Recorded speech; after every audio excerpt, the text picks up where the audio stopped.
नमस्कार। आज का मोटिवेशनल वीडियो है। जब आपने गृहस्थ को चुन लिया।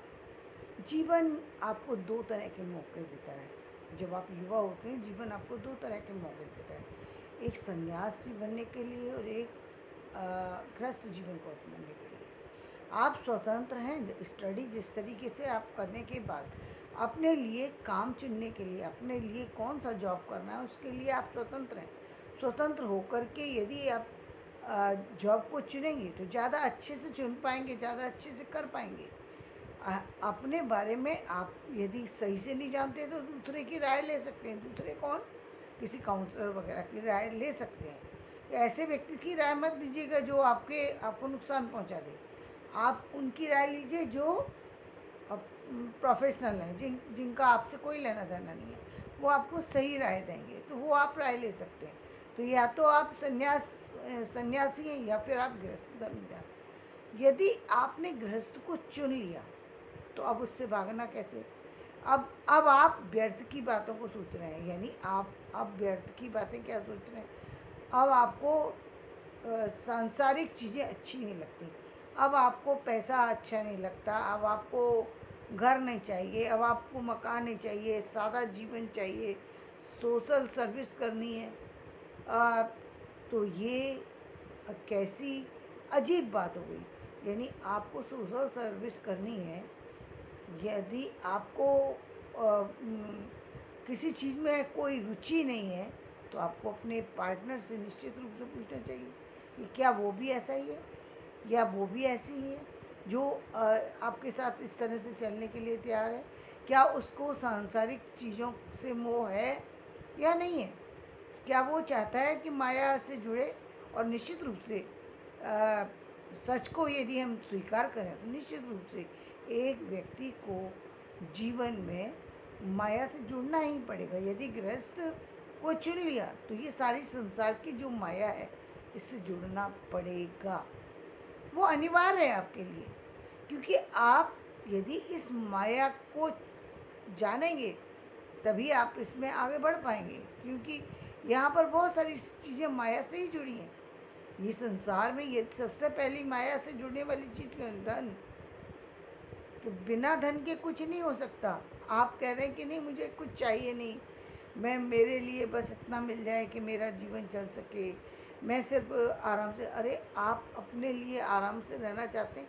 आप क्या आपके साथ बच्चे जुड़े हैं, क्या उनको भी सारी ज़िंदगी तड़पा करके, रुला करके, सिसका करके ज़िंदगी देना चाहते हैं? क्या चाहते हैं? क्या आपको अच्छा लगता है कि दूसरे लोग आपकी पत्नी का उपहास करें, आपकी पत्नी परेशान होती रहे सारे दिन, धूल से सनी हुई इधर से उधर घूम रही है? क्या आपको वो पसीने से तर चेहरा देखना अच्छा लगता है? ये कैसी मतलब कैसी अजीब बात है कि आपकी कल्पना पूरी तरह गलत है। चाहे वो पत्नी है या पति है, दोनों में से यदि दोनों ही इस राह को चुन रहे हैं तो निश्चित रूप से इसी राह के सारी चीज़ों को जानना जरूरी है। इसी तरीके से यदि आप संन्यास चुन रहे हैं तो संन्यास से एक व्यक्ति के लिए सबसे ज़्यादा जानना ये जरूरी है क्या वो संन्यास में रह सकता है। संन्यास के कुछ नियम हैं, कुछ कायदे हैं। क्या उन कायदों को निभा पाएंगे? संन्यास का मतलब ही त्याग है। यदि आप त्याग की पहली सीढ़ी जो उन्होंने कहा है कि संसार से त्याग करना, संसार की वस्तु से त्याग करना, तो बहुत बड़ी बात हो गई। सामान्य चीज़ों से त्याग व्यक्ति नहीं कर पाता क्योंकि वो उससे जुड़ा हुआ है। तो फिर सन्यासी बनने चले। आप क्या लगता है एक माला करने से कोई सन्यासी हो जाता है? क्या मधुकरी कर लेने से कि नहीं अब मुझे कुछ नहीं करना पड़ेगा, मैं सिर्फ भिक्षाटन कर लूँ, मैं सन्यासी हो गया? पहली बात तो आज वो ज़माना नहीं है। आप मधुकरी लेने जाएंगे लेकिन बहुत सारे दरवाजे तो आपके लिए पहले से ही बंद हो जाएंगे। क्यों बंद हो जाएंगे? क्योंकि लोग ये मानने के लिए तैयार नहीं है कि आज के समय में कोई व्यक्ति सन्यासी भी है। ये स्वीकार नहीं करते। इसलिए ज़रूरी नहीं है कि वो आपके लिए दरवाज़ा भी खोलें। देने की बात तो बहुत दूर की बात होगी। ये आने वाले समय में आप देखेंगे। अब तक का समय जो था वो निकल गया, लेकिन अब यदि आप सन्यासी बन रहे हैं तो आपको अपने भोजन की व्यवस्था खुद से कर लेनी चाहिए। क्योंकि आज वो समय नहीं है जब लोग आप पर विश्वास कर सकें। जब तक विश्वास नहीं है तो आपको घर में घुसने कैसे देंगे, आपके लिए वो काम कैसे करेंगे जो काम पहले लोग किया करते थे। किसी भी व्यक्ति पर भरोसा करते थे, किसी सन्यासी पर भरोसा करते थे, उसको अपने घर में जगह दे देते थे, क्योंकि उनको ये विश्वास था कि एक व्यक्ति सन्यासी बना है तो ये कभी भी कोई गलत कार्य नहीं कर सकता। ये पक्का भरोसा था। ये उस समय के लोग थे। और सन्यासी भी आ, ये कहेंगे कि सन्यासी सन्यासी ही होते थे, यानी वो लोग भी परिवार में रह कर के भी परिवार से नहीं जुड़ते थे। उनका ध्यान भी भक्ति की तरफ ही होता था, क्योंकि एक अलग परंपरा चल रही थी, एक अलग तरीके का समय था, एक अलग तरीके का भक्ति युग था।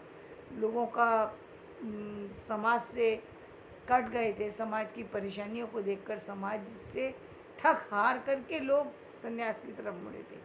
बहुत कम लोग ऐसे थे जिन्होंने सन्यास को सही ढंग से लिया, क्योंकि वो जिनके मन में सचमुच में भक्ति थी और वो उस भक्ति के लिए ही उसमें गए, उनके लिए तो किसी चीज़ की कभी कमी पहले भी नहीं थी और आज भी नहीं होगी। क्यों नहीं होगी? क्योंकि सच्चे भक्त को तो जीवन में कभी कोई परेशानी नहीं उठानी पड़ती। इसका प्रत्यक्ष उदाहरण है प्रेमानंद जी महाराज। वो सच्चे भक्त हैं, उनको किसी ज़रूरत ही नहीं है। आप चाहे उनके लिए कुछ भी जोड़ कर के रखें, उनको ज़रूरत नहीं है आपकी माया की। इसलिए उनके लिए हर व्यक्ति एक जैसा इंसान है। क्यों? क्योंकि अब वो उनकी नज़र में कोई बड़ा छोटा नहीं है, वो वास्तव में सन्यासी हैं। तो ऐसे दुर्लभ सन्यासी आज के समय में मिलना बहुत मुश्किल है, जिनको किसी भी चीज़ से मोह ना हो। जनरली सन्यासियों को भी इस माया से मोह होता है। ऐसा नहीं है कि माया से मोह नहीं होता। क्यों होता है? क्योंकि आज की परिस्थितियाँ, जीवन शैली, सब चीज़ बदल चुकी हैं। जैसा कि मैंने अभी आपसे कहा कि आने वाले समय में व्यक्ति को, चाहे सन्यासी भी है, उसको अपनी व्यवस्था करनी ही पड़ेगी, क्योंकि समाज बदल चुका है, चीज़ें बदल चुकी हैं, रहन सहन का तरीका बदल चुका है। आप सन्यास में रहकर सिर्फ इतना कर सकते हैं कि ठीक है, अपने लिए बहुत ज़्यादा आप चीज़ें अपने लिए ना लेकर के दूसरों के लिए ज़्यादा दें, या अपने ज़्यादा समय अपने भजन पर दें, ईश्वर से जुड़कर ईश्वर की साधना करें, वो सब हो सकता है। लेकिन आप ये सोचें कि सन्यासी बनकर के संसार की सारी वस्तुओं को छोड़ करके चैतन्य महाप्रभु बन पाएंगे या कुछ और बन पाएंगे, तो वो असंभव वाली बात है। संत कबीर एक अलग तरह के व्यक्ति हैं। उनकी भक्ति भावना जो है, वो भक्ति भावना गृहस्थ जीवन से जुड़ी हुई भक्ति भावना है। इसीलिए उनकी जो कही हुई बातें वो आधी समाज की तरफ जाती हैं और आधी सन्यास की तरफ जाती हैं। ध्यान से जब आप समझेंगे तब आप जान पाएंगे, और आप ये भी जान पाएंगे कि उस पर जो मूल रूप से प्रभाव है वो बौद्ध धर्म का, जैन धर्म का प्रभाव है। क्योंकि उस समय सबसे ज़्यादा बौद्ध धर्म का प्रभाव है। बौद्ध धर्म सबको अपना लेता था बिना किसी चीज़ को जाने हुए। आज तो सभी धर्म जो है वो मिलजुल करके चलने लगे। सनातन धर्म में सब लोगों को लेकर के चलने की प्रथा थी, लेकिन फिर भी एक चीज़ थी जो कि मंदिरों के द्वार पर हर व्यक्ति को प्रवेश नहीं मिलता था। मंदिर के अंदर हर व्यक्ति को प्रवेश नहीं मिलता था। लेकिन कुछ समय से अब वो भी समस्या का समाधान कर दिया गया कि मंदिर का दरवाज़ा सबके लिए खुला है, कोई भी जा सकता है। तो ये एक जीवन की अलग परंपरा है, अलग समय, अलग स्थितियाँ हैं। लेकिन हमें समझना क्या है? समझना है संन्यास और गृहस्थ में से यदि आप गृहस्थ धर्म को चुनते हैं तो बहुत सारी सी चीज़ों के लिए आपको सतर्कता बरतनी चाहिए। और ये नहीं है कि ये चीज़ें ऐसे ही हो जाएंगी, कुछ नहीं है, परिवार तो ऐसे ही चल जाएगा। ऐसे वैसे कुछ नहीं होता। जीवन में जब आप एक ठोस कदम उठा रहे हैं, इससे ज़्यादा महत्वपूर्ण क्या होगा कि आप अपने परिवार को बनाने जा रहे हैं, इससे महत्वपूर्ण कुछ नहीं हो सकता। आप युवा हैं, सारी चीज़ों के लिए सोच रहे हैं, क्योंकि परिवार में रह कर के अब आपको अपनी जर्नी स्टार्ट करनी है। आपको इतनी लिबर्टी दूसरे को देनी है, कुछ लिबर्टी दूसरे को देनी है, कुछ खुद को रखनी है। तो ये बातें बिल्कुल क्लियर होना चाहिए, चीज़ें समझ में आनी चाहिए, प्रत्यक्ष होना चाहिए। अप्रत्यक्ष में जो जीवन चलाने की परिपाटी चलती आ रही है, उसमें बहुत सारा तनाव क्रिएट हो जाता है, क्योंकि ये पहले वाला समय नहीं है जहाँ लड़की अबोध है, लड़का भी अबोध है। 11-12 साल का बच्चा है, 13 साल का, जिसको दोनों को ज्ञान नहीं है, अज्ञानता में कुछ भी किसी के साथ में भी जोड़ दिया, चले जा रहे हैं। वो अज्ञानता की बातें थी। लेकिन जब आप एक उम्र के दौर में, जबकि हम कहते हैं 21 साल की एज में, और जब आप एक संबंध को स्थापित करने जा रहे हैं, गृहस्थ जीवन को बनाने जा रहे हैं, तो आपको बहुत सारी सी चीज़ों से जुड़ना चाहिए, समझना चाहिए क्या आप परिवार की जिम्मेदारी को उठाने के लायक हैं, चाहे आप लड़की हैं चाहे आप लड़के हैं।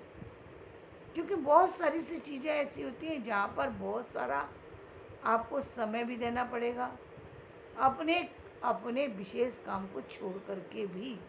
चाहे आप किसी भी सर्विस में रहें, लेकिन आप सर्विस के बाद भी घर को भुला नहीं सकते। यदि आप घर में बच्चे हैं, या घर में बुजुर्ग हैं, या घर में परिवार के अन्य लोग हैं, आप कैसे उनको सबको बुला करके अपनी तरफ चल सकते हैं? नहीं चल सकते। वहाँ पर आपको बिल्कुल स्पष्ट रूप से अपनी कुछ चीज़ें क्लियर करना चाहिए। जैसी जैसी आपके पास व्यवस्था है, जैसी आपको सुविधा है, जिस तरीके से आप आगे बढ़ना चाहते हैं, जिस तरीके से आप स्टडी करना चाहते हैं, जिस तरीके से आपने अपना कोई प्लान किया, उसके बारे में चर्चा कर लेनी चाहिए। ये वो समय नहीं है जबकि सिर्फ लड़की ने लड़के को देखा, लड़के ने लड़की को देखा और हो गई बात खत्म। सिर्फ देखने से क्या हो गया? कुछ भी नहीं।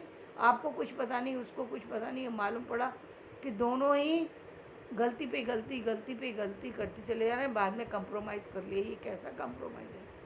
पूरी ज़िंदगी को बर्बाद करने के बाद कंप्रोमाइज़ कैसा कंप्रोमाइज़ है कि जहाँ आपके बच्चे, माता पिता को सही का प्यार बच्चों को नहीं मिल पा रहा, पारिवारिक वातावरण सही नहीं है, परिवार में अन्य लोगों के साथ अच्छी बॉन्डिंग नहीं है, एक दूसरे पर विश्वास ही नहीं है, एक दूसरे के लिए कुछ कर ही नहीं सकते, एक दूसरे को सिर्फ नीचे ही दिखाना है।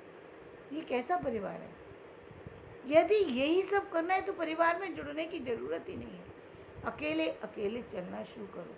ठीक है, आप सन्यासी नहीं हैं, आप गृहस्थ भी नहीं हैं, आप अकेले चल सकते हैं तो अकेले चलिए।